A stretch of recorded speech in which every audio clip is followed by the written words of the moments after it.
Hello and welcome to the Cycle World podcast. Kevin Cameron is our technical editor. He's been talking about motorcycles for a little bit now.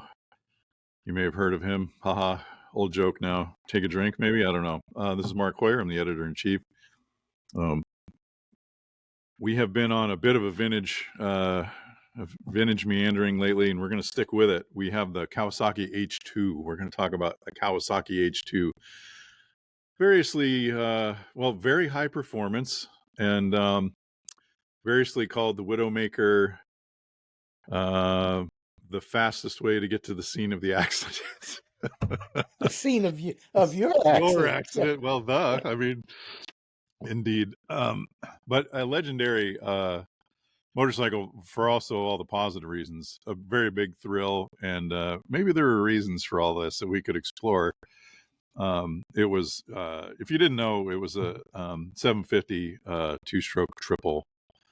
Coming from the H1, which was a 500 triple, and Kevin knows a thing or two about these guys, and so we wanted to get into the H2 and H1R and all of that that's related, these fire breathing two-stroke triples. However, before we're going to do a little show and tell. Sorry, Spotifyers.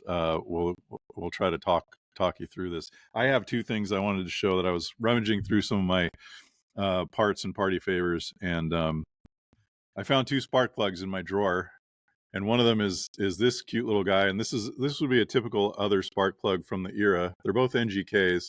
This is a B7ES, and B7 B8 would be something I'd put into my, wait for it, Velocette, or Norton Commando, I think, is in the ballpark. I think it's an 8 was what I was running. Yeah, so that's pretty standard. Big fat plug. And then this little cute thing came out of a Honda 256. It's a 25 millimeters long, 10 millimeters in diameter, has a beautiful like double electrode 12 point to thread in deeply into those thick cylinder heads to be the bank for long acceleration heat. Yes. So anyway, I love having some of these exquisite parts, and also the workaday parts that save you on the side of the road in Shoshone, Nevada. We promised. Kevin brought a keg. This is a sleeve valve from a Bristol Hercules engine, which was manufactured in great numbers during World War II and for a while thereafter. And there are 5 ports in the cylinder and 4 ports in the sleeve, and the sleeve performs a motion like this.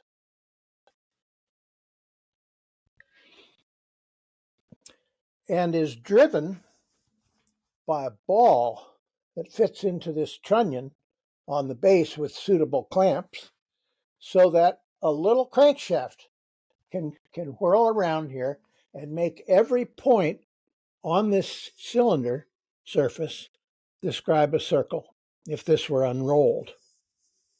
And they produced 57,000 of those engines. So, and it's still a controversy between the poppet valve people who say, oh, the sodium-filled valve and tetraethyl lead and stellite valve facing solved all the problems. The sleeve valve was just showing off. But the British were very serious about sleeve valves. They produced a great many of them.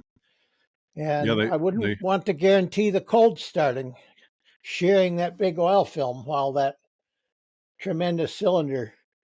So in some cases, they just left them running at night, or they started them every half hour. Wow. If they thought they might need ones. Yes, bad guys coming. Oh, I've always been fascinated by the math and mechanics, the gear trains that make all of that happen, because that was happening on many, many cylinders. Yeah, as many as 24 in the Sabre. Yeah. But, and also we talked about Brough Superior last time, and one of the engines that was appeared in Bruff's, not very many, was a Bar and Stroud sleeve valve, which operated in a similar fashion. So on that basis, I think I can justify making you look at it. Well, collecting goals for me then, because if I could have a sleeve valve motorcycle, how happy and sad would I be probably at the same time and at various times down the road. Yep. All right, so that was show and mostly tell for Spotifyers, but show for you on the YouTubes. We appreciate you visualizing that stuff. We'll move into. I want to ask about the shape of the ports on the sleeve valve because they're geometrically interesting, but we should probably just move into an H2 and Yeah, because ride. that's what we promised. That's what we promised. Let's get the thrills. So you were there, Kevin. Yeah. How do you feel about it? Well, Kawasaki produced sort of Honda 450 level twins in the later 60s, the A1, A7, the 250 and 350, and they were disc valve. And because they had more parts, there were sealing problems, and sometimes mechanics didn't get the O-ring in the groove, or for some reason there was an air leak. And working in the dealership, you'd hear an engine go, there'd be the sound of the kick starting. Then the engine would run, and then it would go, bah!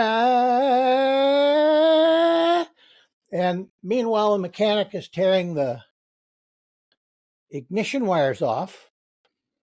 No change. Because this was homogeneous charge compression ignition, HCCI. So then he's thinking, what else can I do? He tears the fuel lines off. Well, it takes a while to suck out all the fuel in the bowls. Meanwhile, you're thinking crankshaft, crankcases, everything. Engine, replacement type, new. It happened a number of times. So they finally, their market analysts realized what the British had not been entirely willing to provide, namely a steady dose of increased horsepower. Now, after World War II ended, Americans had all this cash. They had nothing to spend it on because it was rationing. I still have my ration book. And they wanted to buy stuff. They wanted to have fun. They didn't want to work the graveyard shift and come home to find everybody having a joyous breakfast while all they wanted was to go to sleep. So Kawasaki got on that bandwagon, and that's where they made the H1 triple, which was 60 millimeter bore by 58.8 stroke. And the British magazines were speculating that it might be with two cylinders upright and one cylinder pointed slightly down, like the DKW had been years before. But nope, when it arrived, it was three cylinders in line. Now, there's a vibration problem because this is effectively three single-cylinder 167cc engines, and they're shaking 120 degrees out of phase with one another. So the crankshaft is doing this kayak paddle motion. But in the 500, it wasn't too bad because the motorcycle weighs around 400 pounds and it had smallish pistons. But when they built the 750, which was 71 by 63, the shaking forces were larger, and I think they had to put weights in the handlebar ends to slow down the vibration of the bars, which otherwise would, numbness of the extremities. So these motors had a wonderful musical sound. There's nothing like a triple, two-stroke or four-stroke. And I've never understood why that is, but they have a melodious sound that is quite different from the flat drone of a parallel twin. But what this did was it brought the full scale of the two-stroke torque spike to the public. And that's why one fellow who wrote about it years later said it was a great little bike. Speaking of the 750, great little bike up to 6,000. Said it was predictable, the performance was strong, but he said at 6,000 it became a mad thing.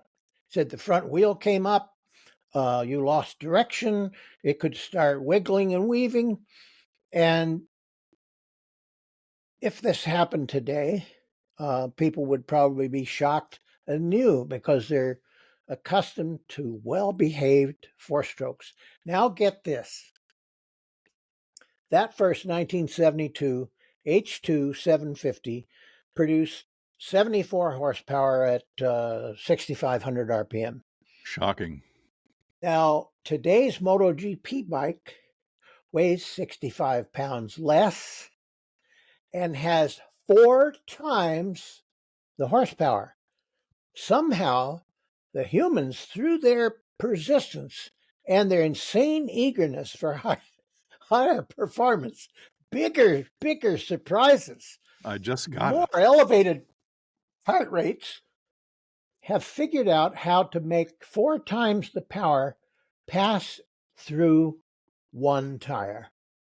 Now that's got to be an accomplishment. When I worked that out for myself, I thought, well, our species might survive after all. Clever monkeys.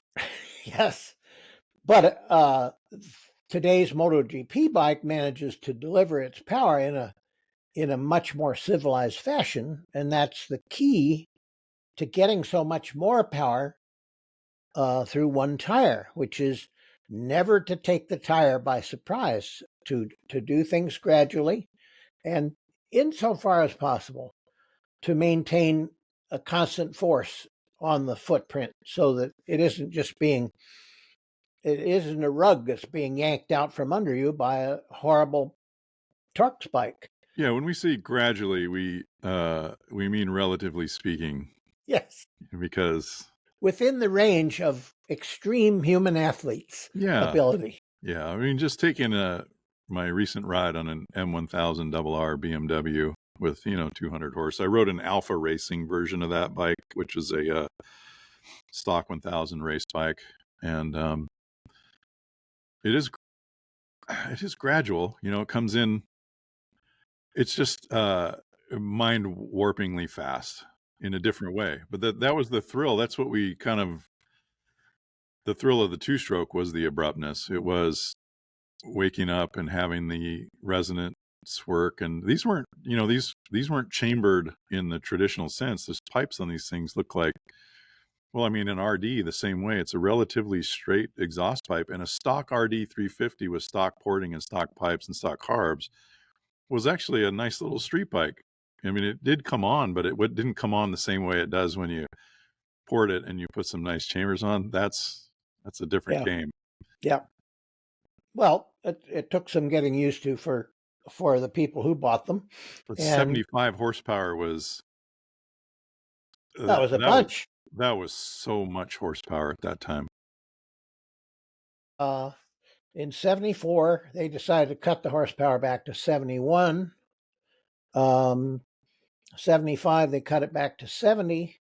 They extended the wheelbase a couple of inches, and they pulled the front wheel in by reducing the rake angle from 28 to 26 and a half. They were going in the right direction. There was all the legends about Widowmaker, hinge in the middle, and all the rest of it. There's nothing about the H2 or H1 chassis that you would look at and say, oh, there's no support for the swing arm. Oh, the steering head is free to move in this and that and the other way. It looks fine. So I had some insight was brought to me by happenstance. I bought an H1R, that's the racing version of the 500 H1, mostly in pieces. And I decided to take the rear shocks off and pull the springs off. And the first shock, I took hold of the upper, and the lower is clamped in the vise, and I went, That's what it's supposed to do. Those are damping Not, sounds. That's yes, the shaft not a moving lot of slowly. damping. Not a lot of damping on compression. Most of the damping on rebound, because any compression force tends to push the motorcycle up, which reduces grip. So then I put the other shock in the vise and I took hold of it and it just went thock, thock, thock. There was no oil in it. No oil. And the person who had bought this bike, probably that damper pumped its oil out in the first 100 bumps. And he rode it like that without taking it back to the dealer and saying, my motorcycle is trying to end my life and I'd like to warranty my existence. Because he'd been told that it was a Widowmaker and that it had a hinge in the middle. So he just accepted that. Well, lots of people put different rear shocks on and found a completely different bicycle. And in that era, in the 1970s, in the inner sanctum of motocross, people were beginning to understand basic principles and to correct some of the problems of early dampers. But it hadn't reached the street yet. And so my feeling is that if you own one of these vintage triples and you want to ride it, try some aftermarket rear units. And if it's a treasured, exactly as manufactured bike, set those useless production shocks aside. And when you ride it, ride on modern rear shocks. I think that would do a great deal for it, because it sure did with our 500. We had conies on that bike. So there's another thing, and that is that in this era, it was still the belief that the engine had to be toward the rear to make traction. Now, of course, the motorcycle makes the traction on a powerful bike by transferring weight from the front to the rear when it accelerates.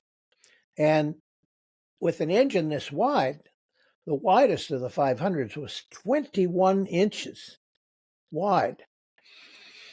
That motor had to be a fair height off the ground, which is very good for weight transfer. If you imagine a motorcycle 100 feet high, you'd have to be very careful not to transfer 100% to the rear wheel by just the most gentle application of power. So people went right ahead and rode these bikes. They raced them. They had a place in the history of our sport, but the legends persist.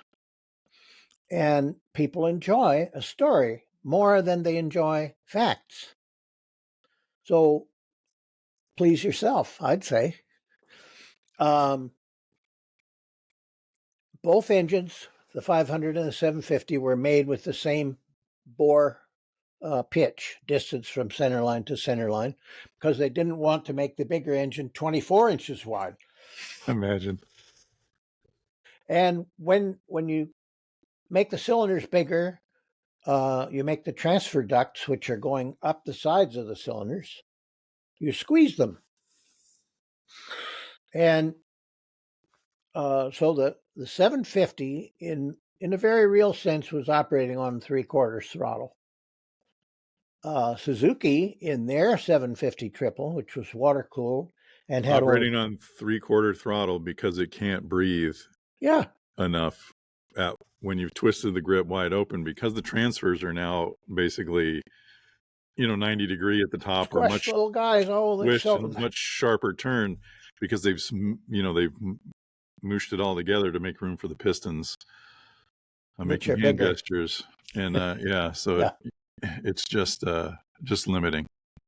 Now, Steve Whitelock, who was Yvonne de Hamel's mechanic during his time at Kawasaki, said that 500 was a nice little motor.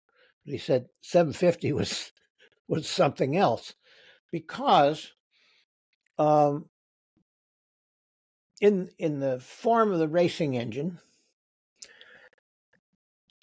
we had some failures in which one of the connecting rods would break at the small end, and the other end of the connecting rod, moving around at random, driven by the power from the other two cylinders that are still running well, poked holes out of the crankcase, even poked holes into the gearbox.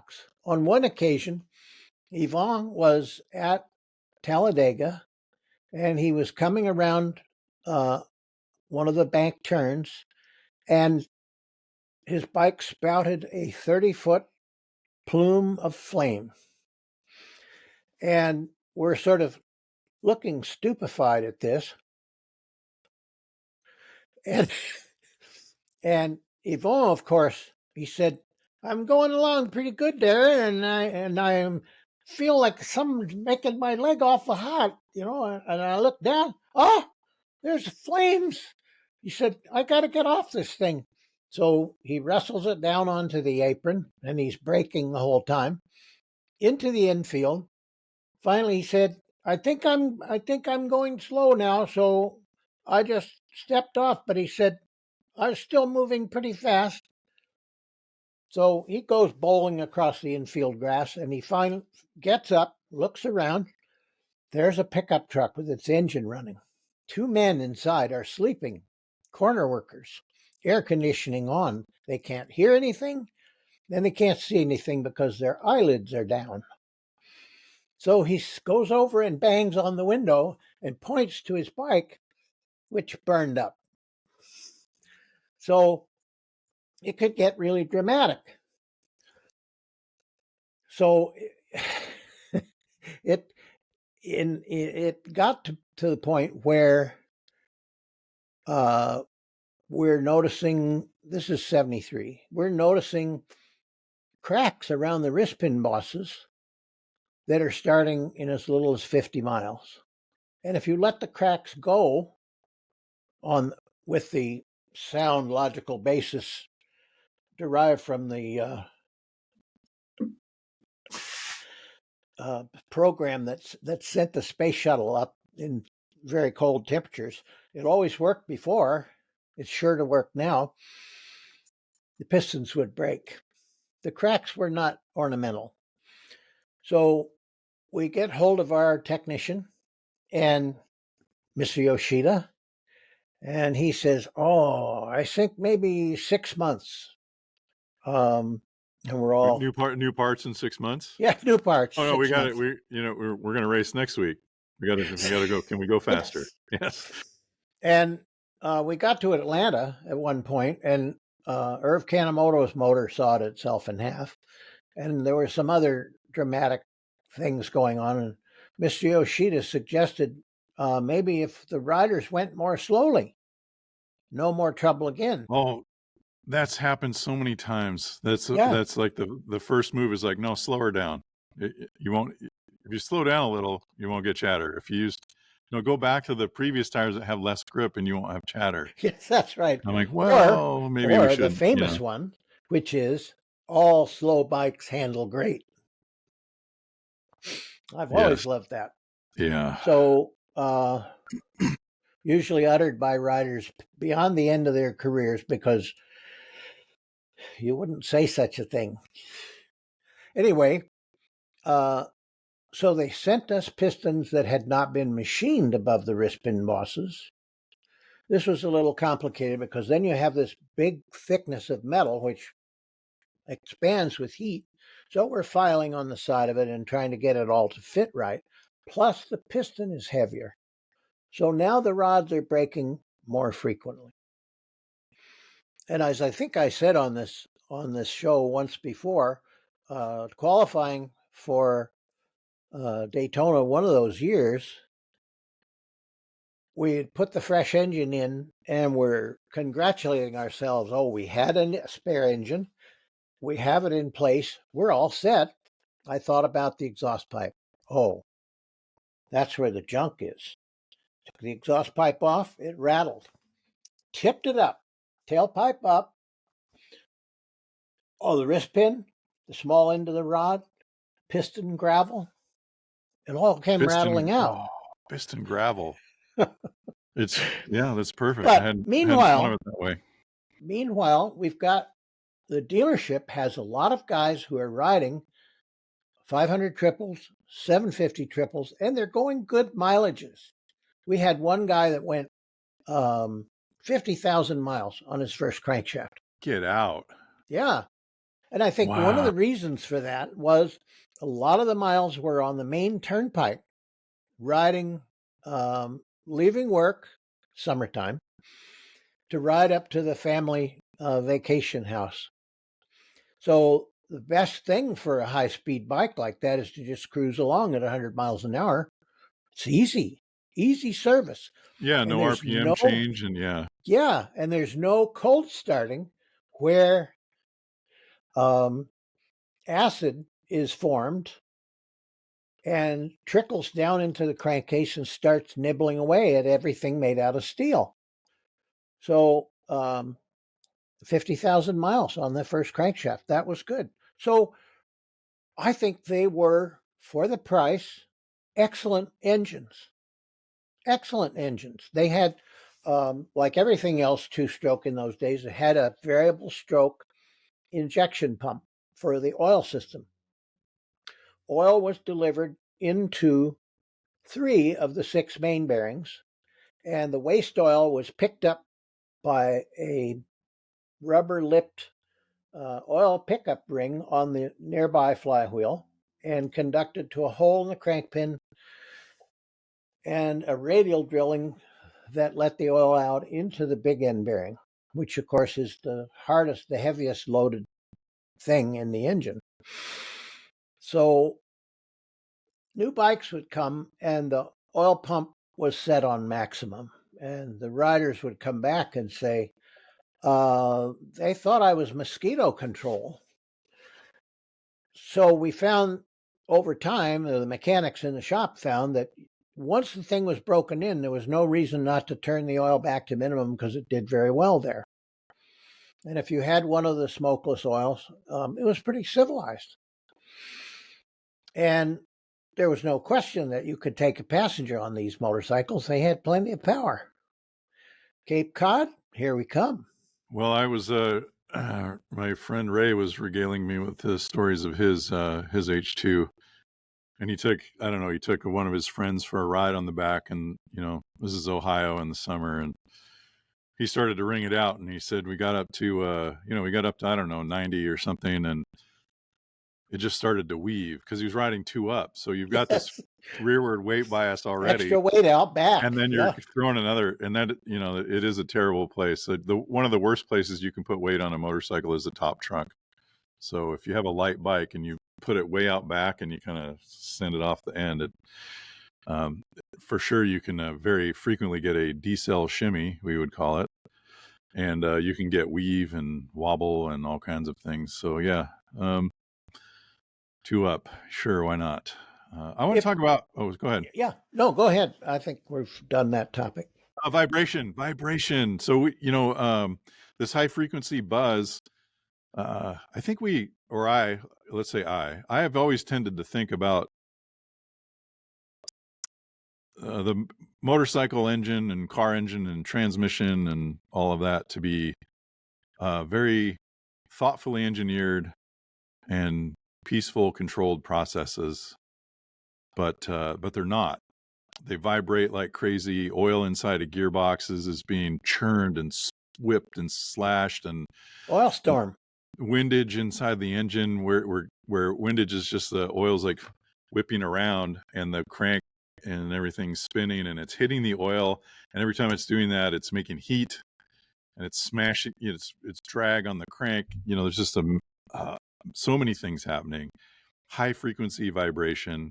We think about carburation and we think, oh, well, I'll lovingly set this float height to exactly 14 millimeters on each carburetor. I'll make everything perfect and exactly the same. And then, dang, why is it going lean? Like they're the same displacement. The cylinders are the same displacement.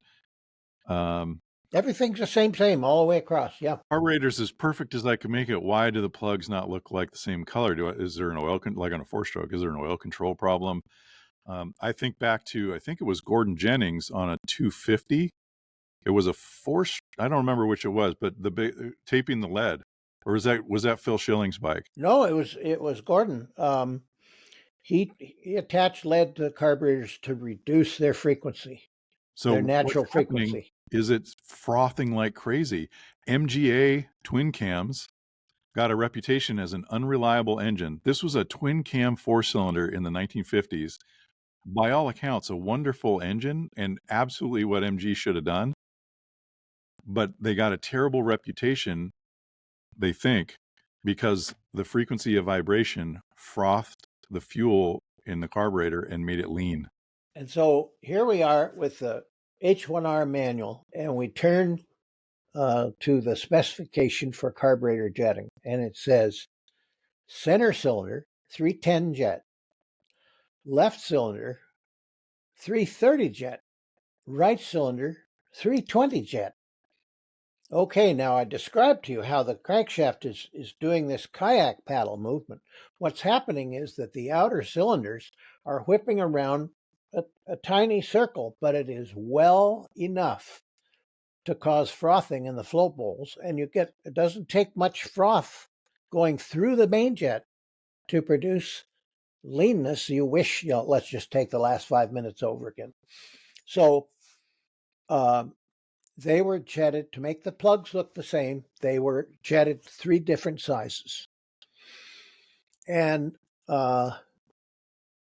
the reason that BMW continued to produce inline 6s is that if you take mirror image 3-cylinder crankshafts, which are doing this motion, attach them together, that rocking couple of the two cancels, and it leaves the engine very smooth, provided that the crankcase is not also doing this.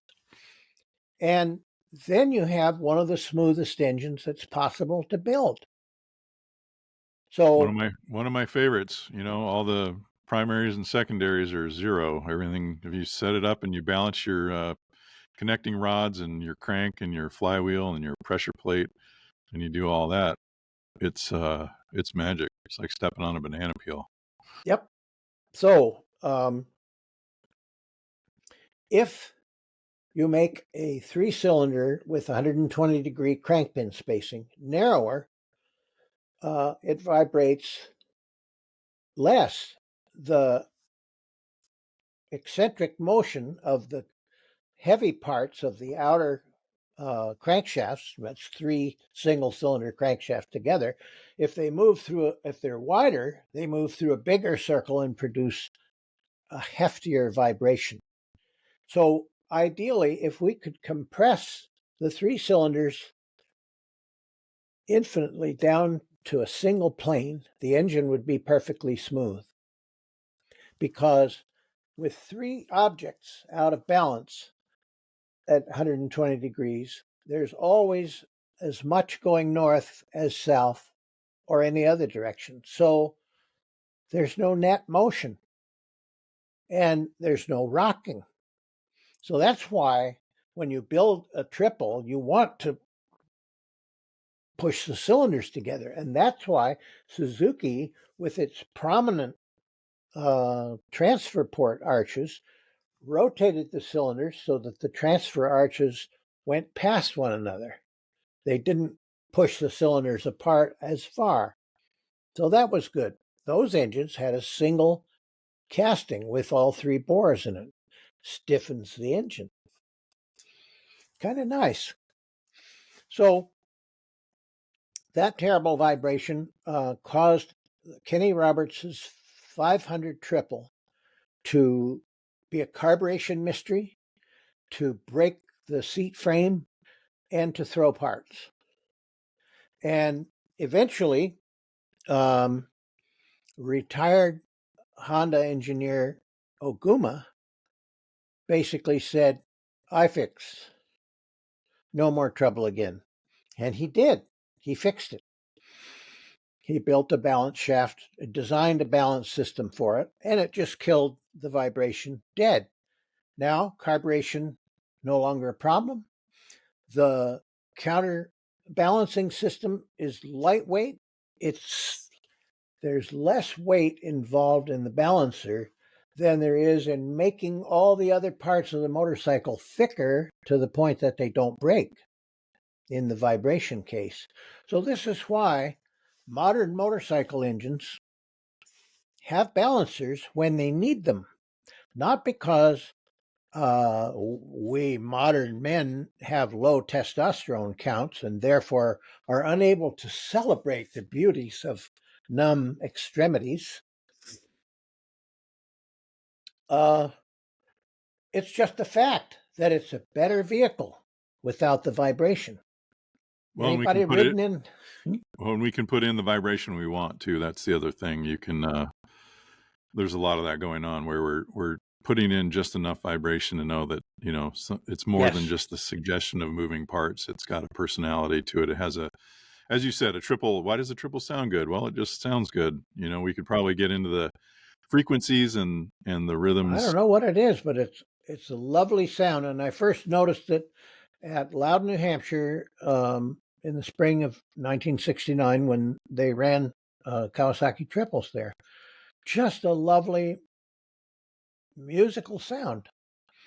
Now, there are people who they're so violently opposed to two strokes, and I can understand why, because they're outstandingly light and fast, that it doesn't sound good to them no matter what. Oh, thirds and fifths, maybe? I'm not sure. But yeah, I don't know what it is. It's but they do sound multis. The RD sounds pretty neat. I like the way twins sound, but you add that third or fourth cylinder, and there's there's just more to hear. I don't know, but again, we're talking about folks who are imprinted by this. I mean, these were. If you grew up with it, your attitude is different from which your only protection is the warranty document. Living intensely and focused on things you just got to do, and then that sound is with you forever. I was thinking about, you're talking about making castings heavy to, resist the vibration. Really, all they needed to do on the triple was, change the mass of each carburetor a little bit and change the frequency, and everything would be fine. It's like your joke. It's like your joke about the Laverda 180 triple. So we've been talking about 120 degree spacing, which is even spacing on a 3-cylinder. Laverda, or Laverda, as they would like to say sometimes. Laverda they had a 180 triple, a liter, 1000. I owned a 3CL, and it's a 180. There's one piston going up, two are going down. So it's got a lot of vibration going on. That's but it's equivalent to a single. Yeah. And because it's a great big heavy engine, the shaking force of a single is not able to yank it around as much. So it actually vibrates less than a single. The ideal thing would be to make the center piston weigh twice as much as the outers. That's the joke I was going to remind people of. That Kevin Cameron says, just make the center piston the same weight as the two outers, and problem solved. Yeah. Oh my, how we laughed! Engineering jokes, folks. I always wanted to. We should do this sometime. Is get you and Irv Kanemoto in here and just regale us with humorous jetting tales and all that. The maestro. Well, I've never seen him speak in public. I don't know if it's ever happened. I'm sure it must have done, because people that know as much as he does have to have some self-confidence. I mean, if you're responsible for a $1 zillion race bike and you decide that there's power to be had by getting the compound reed stiffnesses exactly right, and you have to fit this into the Grand Prix weekend schedule, and he comes up with 4 horsepower that weren't there before. something going on. Yeah, you And always told the story about how he could know, they'd start it up for morning warm up and he'd say, "Oh, we're gonna have to switch to those other needles, whatever, yeah, some needle code." yep. He could just hear it, just the way Well, it was. they've changed the power valve control curve. That was the one that really I thought, okay, I give up. It's yeah, it's like riding with Kane on a racetrack. Like he was there, like I could see him, but he could do things where you're just like, all right, well, I mean, I'm not going to quit, but what just Sure. happened? How I'm riding that bike with these same tires, everything's the same except for the nut behind the wheel.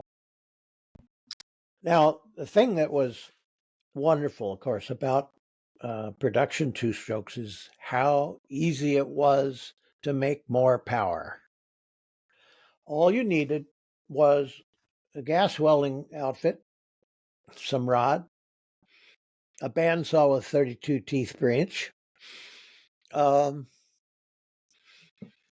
and a few hand tools, plus the inevitable die grinder, which you used to hear until quitting time in all the paddocks around the world as people prepared another set of cylinders for tomorrow because they wasted their last set today.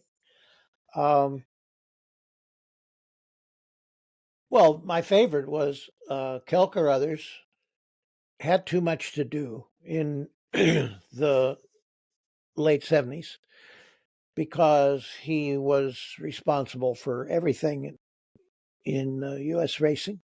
And the Kawasaki 250 out qualified Kenny's bike. And so Kel decided, okay, I have to do something then. Shorten the exhaust pipes, raise the compression a little bit, widen the exhaust ports, raise the top a millimeter. Now, when you cut the chrome, these were chrome on aluminum cylinders. They're made that way not to keep you from reboring your engine at low cost, but to reduce piston temperature by increasing the heat flow from the piston out through the metal. And because the cooler the piston runs, the better protected you are from detonation. So it gives you detonation margin. We'd all love to have that. And so with these few changes, the Yamaha became faster than the Kawasaki. That is, God's in his heaven and all's right with the world. But it didn't take weeks. There were no checking for valve drops. Tick, tick, tick, tick. Just an afternoon's botheration. Because if you had a stock H2 and you wanted to increase the experience of hitting the torque curve, suddenly the pipes are on.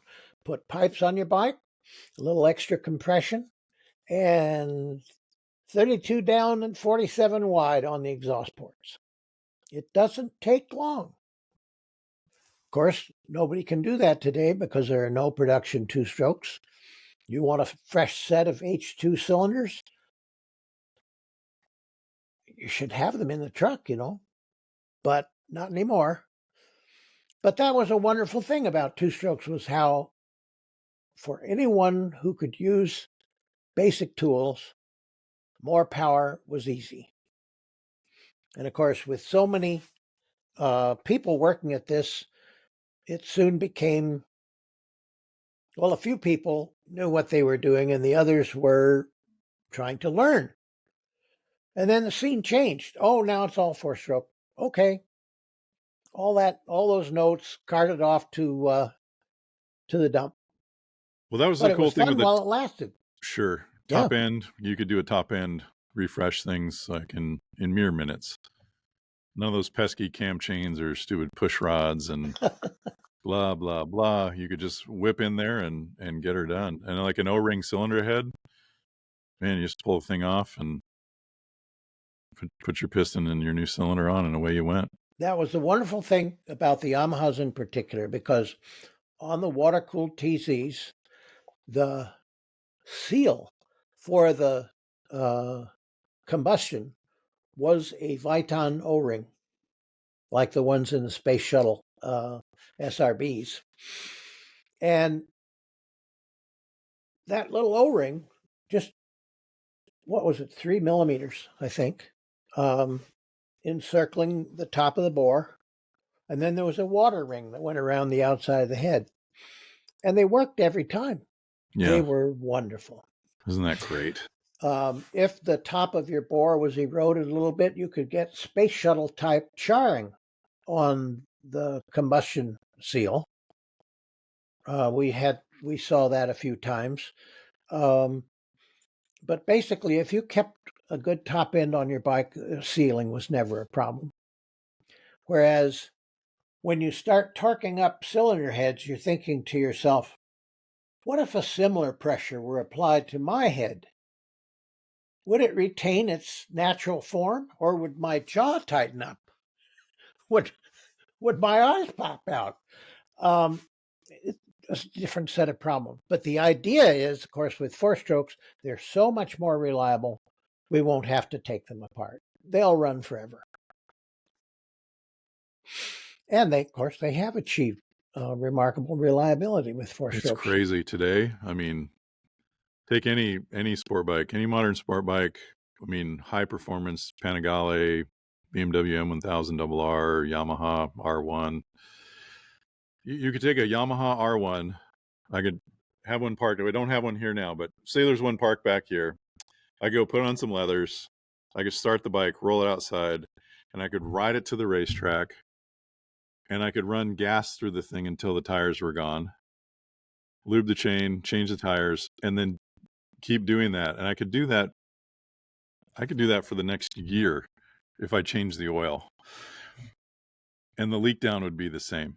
As long as there's oil there, everything's happy. Well, wasn't there that wonderful day when they took some kind of V10 powered race car, and was it an R1? I don't remember, to Willow and ran them round, and the car was somewhat faster than the bike in its best lap times, but at the end of the day, the car had no brakes and had to be put on a truck to go home, and the motorcycle was ridden back to the point of origin. Yeah, it was a Dodge Viper. It's a rare production car that has enough brakes to lap a racetrack for more than a few laps. Porsches have always been legendary in that way, that they were engineered that you could just do lap after lap. And I've personally tested cars. We tested a Porsche Boxster S and a Nismo 350Z, which was like I did this for Road and Track magazines. They had a magazine called Speed. And there were some fast cars. We had a SRT6 Chrysler, which was essentially like a Mercedes, like E500 or something underneath with a honking supercharged V6. It was very fast, but it was a 2-lap car, and the pedal went to the floor. And the Nismo was like 4 laps at most, and then the Porsche, you just kept going and going. So yeah, there's no comparison. I love cars. I own vintage cars, and I like playing with them. And there's all kinds of utility, and I can share, a vintage Jaguar saloon with my family, and my son and wife and dog fit in it, and that's all really cool. But if you're looking for really good times, it's motorcycles. The nourishment of balance, like developing your balance skill, interacting with the bike, operating the clutch, feeling the contact patches, and having that relationship. It is an unseen nourishment that I don't personally get from cars. And now I don't know radio. Remember that story about Sterling Moss at some production race in England? Tuned in the radio broadcast and listened to the announcer talk about his performance in the race. I thought was very cool. Yeah. Triples came with the 750 came with a single disc brake, and there was a kit to put double discs on it, which meant that just the discs weighed 14 pounds. And the calipers were the type that had one piston in each caliper and they slid on a pair of rails. Those didn't last long in competition, but they were perfectly satisfactory production calipers. Single piston sliding pin. Yeah. And they were at Kawasaki USA in Santa Ana, they were worried about all this tremendous unsprung weight up front. So Steve Whitelock drove over to Dan Gurney's shop and said, "Hey guys, I noticed that the Indy cars all have all these holes in the brake discs. I think we need something like that." Well, they crowded around because Gurney was a tremendous motorcycle enthusiast and built his own experimental feet first bikes, the Alligators. And soon they had laid out a pattern of 1/2-inch holes to go into these 7-pound discs that were 7 millimeters thick. 7 millimeters thick. Just Yeah, drop that one era, on your foot, you'll never that walk era. again. Was it just not knowing? Because like my Norton Commando, I want to say was it 5/8? The bore, the master cylinder bore was huge, and it was as wooden as could be. There just was not. Everybody sleeves them now to 13 millimeter, 1/2 inch, and then it's not a great brake, but it's certainly a better brake.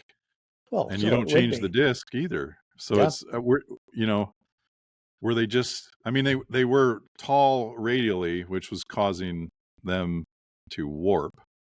And so maybe we hadn't figured that out yet. It took rubbing our faces in all these problems to understand them. Yeah, like myself at Loudon with my rider Rich Schlachter came in with the disc coned.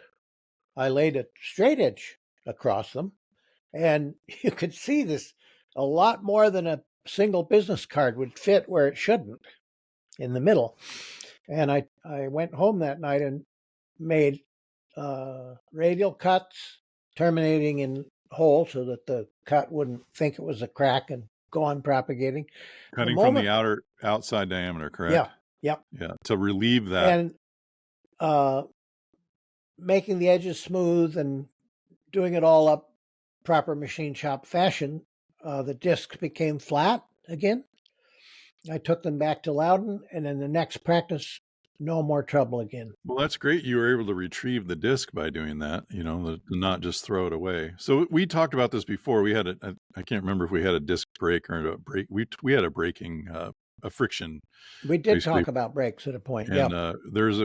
we obviously spent an hour, or something talking about what Kevin's talking about. What we were talking about is the radial height. So think about how tall the disc is looking at it from the side, the friction area. And The if it's width like of the friction track, yes. yeah, if it's 2 inches wide, the speed of the outer diameter is much higher than the inner diameter. Passing through the pad. Passing through the pad as it's making heat. And so the outside's going like, wow, I'm really hot. And the inside's going, yeah, I'm moderately hot. And the difference, and then the mass of the disc, it wants to The expand outer more. ring, the outer part of the disc expanded so vigorously that it stretched the rest of the disc. It yielded so that when the whole disc cooled down, the middle was too big for the OD. The only way that can happen is if it looks like a dinner plate.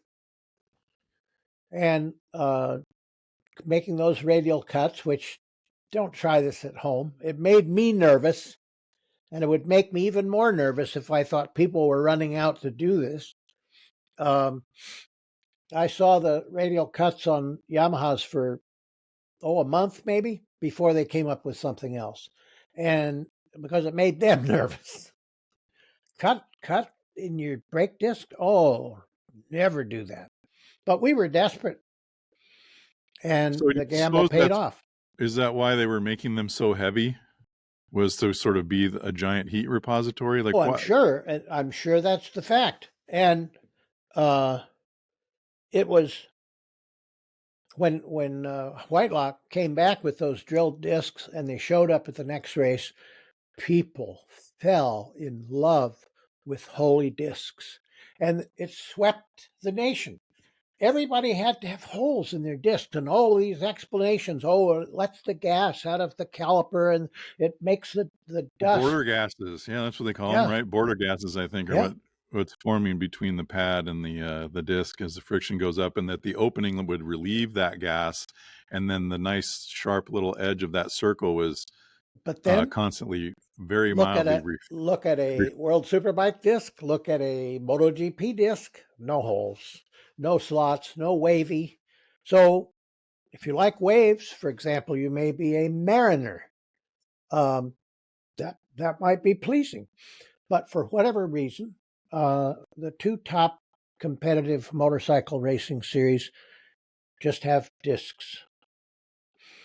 And the permanent solution for disc warpage, of course, was floating the discs so that they were free to expand and making the friction track narrower. So the ID and the OD were closer together.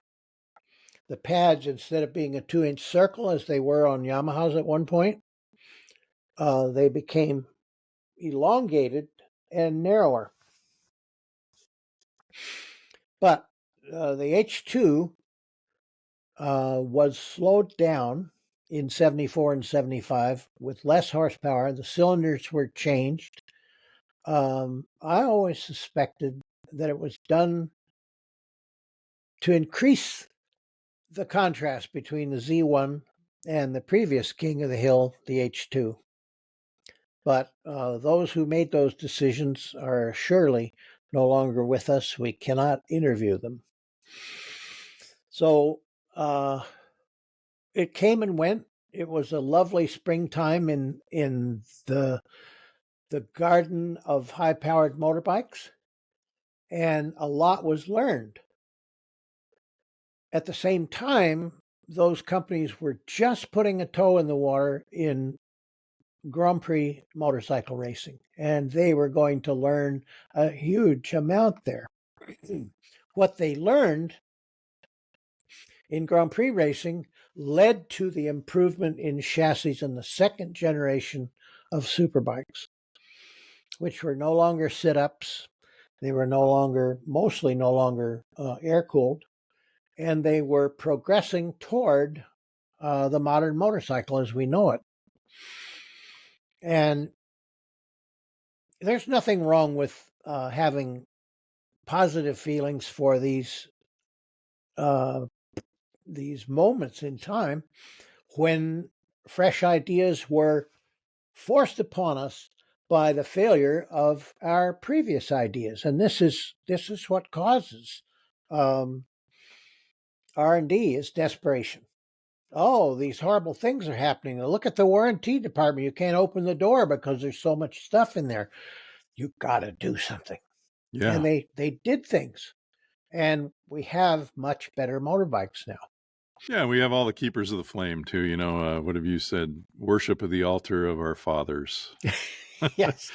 But yeah, I've got an RD 350, and I like vintage bikes and messing with them, and all that's great. And there are people I know who go deer hunting with muzzle loaders. Yes. Because sure, why not? Compound bow people, longbow people. My dad met traction engine people, hit and miss engine people, you name it. My dad met a young man, well, an older young man, in Alaska who talked about meat. He said, "You hear one shot? Meat. You hear 2 shots? Maybe meat. You hear 3 shots? No meat." Hilarious. It's true. Yeah. It's funny because it's true. But of course, what you were saying before about first tries, make the discs extra thick, make certain parts extra robust. This is what the aviation industry attributes the success of the DC-3 to. The DC-3 has lasted decade after decade, and some are still flying. Um, that was the first time an airliner that big had ever been built, and they thought, well, let's not take any chances here. We'll make it beefy when we don't know what to do. And those 3-cylinder 500 and 750 Kawasaki's were a thrust into the unknown. On the racetrack in 1972, the 3-cylinder Kawasaki 750 and Suzuki 750 were defeated by Yamaha 350 twins because they hadn't yet learned how to take that 100 horsepower that the 750s were then making and get it to the track through one tire. And what had to happen was the old twisty racetrack tire, the Dunlop Triangular, had to evolve into Dunlop Speedway Special, which was much wider, had a smoothly rounded tread surface, and it was belted so that it didn't swell up when it spun rapidly. And so much was learned in 1972. And in 1974, Dunlop's tire won the Daytona 200, and Goodyear began making slick tires. No vestigial rain grooves, just slick tires. I just saw yesterday, I was in the archive, the digital archive, and I was going through some 1975 magazines looking at some stuff, Kawasaki ads, because Kawasaki was doing these interesting sort of Americana, like the bike was placed in this sort of very Americana background in front of the travel agency, and the travel agents looking out the window longingly at the Kawasaki KZ400 or whatever, or Z900. And but thumbing through that, I found a beautiful double page spread ad with Goodyear slick tires, and Kenny Roberts is standing behind the rear. The rear's in the foreground and Kenny's there, and then there's Kel and standing behind the front, and then there's the race bike, and they're out superimposed weirdly on just like the desert or something. But it was magnificent. Slick tires, no treads. Yep. And smooth. That's what made those 100 horsepower motorcycles possible, was a big improvement in tires. And in 500 GP racing, they found that a go for it peaky torque curve was not as fast around racetracks as a slightly duller bill spike for the rear tire to sit on. As they made the engines more tractable with things like eyelid style variable timing exhaust ports, those sudden slide provoking increases in torque were moderated so that the rider could almost control it. And then in 1990, I saw the electronics hit, and it was all different. I was watching from turn 11 at Laguna Seca, and I was so impressed. Such smooth, strong drives off of that hairpin. And I went to see Irv Kanemoto later, and I said, "What is happening?" And he said, "Pretty impressive, isn't it?" Amazing. And that was the beginning of the electronics revolution, which, again, I would emphasize.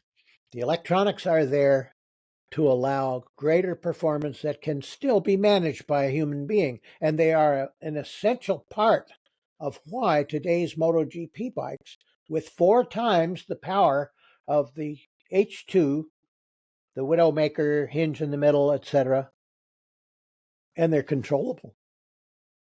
These young men do wonderful things on them. Through this patch. Yeah. Yes, the sacred ellipse of contact between the tire and the pavement. But all that management is a necessity, because if we just went ahead yanking and jerking and developing as much power, well, it's been tried. 2 European outfits built 500 4-cylinder GP bikes that made over 200 horsepower. Now, no Japanese GP bike ever made 200 horsepower. Around the racetrack, they were useless because their grip just went up in smoke. They needed the eyelids. They needed the mapped ignition. They needed all of those new technologies that make it easier for the rider to get the right amount of torque to the tire that is not going to yank it loose and send him sliding on his face through the gravel.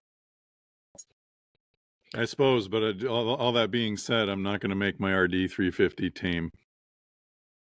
I'm here for the hit. Yeah. Well, this is part of the No, I deal. guess I'm not racing. We lived the lives we've lived. Yep. And that was then. And if you can afford an RD now or find one, go for it. Good fun. Oh yeah, they're still smoking around. It's good. I rode a TZ750 once back from the podium at Loudon, and I gave it a little whiff, and it trundled forward in such a way that it persuaded me not to get too interested in it, because the engine was barely turning. What would it be like at 9,300 when the torque comes through? And that's why our Z350 had the exhaust eyelids. And some of those engines also had ignition retard above peak power. What that does is it dumps heat into the exhaust pipe and makes it resonate more strongly at a higher RPM. All these little things. And then, just as quickly, poof, regulations change. The Clean Air Act of 1970 arrives. Whatever it is, everything changes, and we're presented with a new problem. And we get going on it right away. Fortunately, we have this lovely past filled with usable solutions off the shelf. Yeah. And that's what education is for. Education tells you what we have been able to do, and intelligence and imagination are the key to what we will do next. Also trying stuff. Yeah. You've hit me with a constellation of inspirations that relate to Dan Gurney and tires and trying things. And they were trying things. You know, Dan Gurney was in the era of trying things, a lot of different things. And years ago, I was reading the Mark Donahue book, The Unfair Advantage, which is quite a fun book to read because there was a lot going on. Everybody was looking for racing solutions. And I'm almost certain they were at a race. They were having a terrible time with tires. The rears were okay. They were making these huge rears to put all this power that they were making to the ground, but the fronts they couldn't get them to steer. And I'm pretty sure it was Gurney just said, well, screw it. We're putting rears on the front. So they put these huge tires on the front. It was ridiculous, but it worked. And so it goes. Frank Camilleri did that with his TD1C. He said, I tried braking with these Dunlop triangulars. They're good to go through corners, but he said they were not that good on braking. So he said, I'm going to put a rear tire on the front so that I can brake hard. He put improved brakes on his bike, and it worked. So this is the thing. Education, formal education, can fall into what I call flashcard teaching, which is there's a right answer for every question, and do not deviate from that correct answer, or we will mark you down, and you'll have to take a summer course. But being willing to say, we need more grip on the front, put some rear tires up there, and let's check it out. Good. Try it. If it's an embarrassing failure, the photographers have already left anyway, because It's a private practice.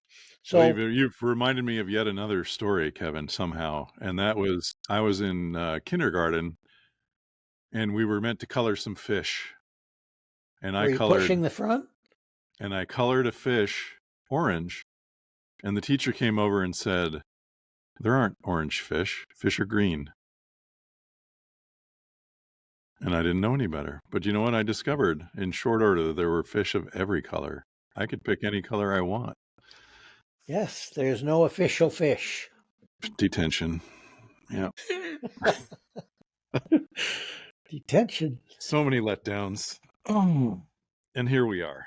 Well, thanks for listening, folks. That'll do it for the H2 and Plus. We hope you enjoyed the podcast. We appreciate you listening. Octane is the sponsor of this podcast. It's our parent company. Click the link in the bio. Go check it out. You can shop for a bike, possibly get pre-qualified, go in, same as cash, buy your dream bike, get out there, shop around. Click the link on our behalf. We appreciate it, and we'll catch you next time. Thank you.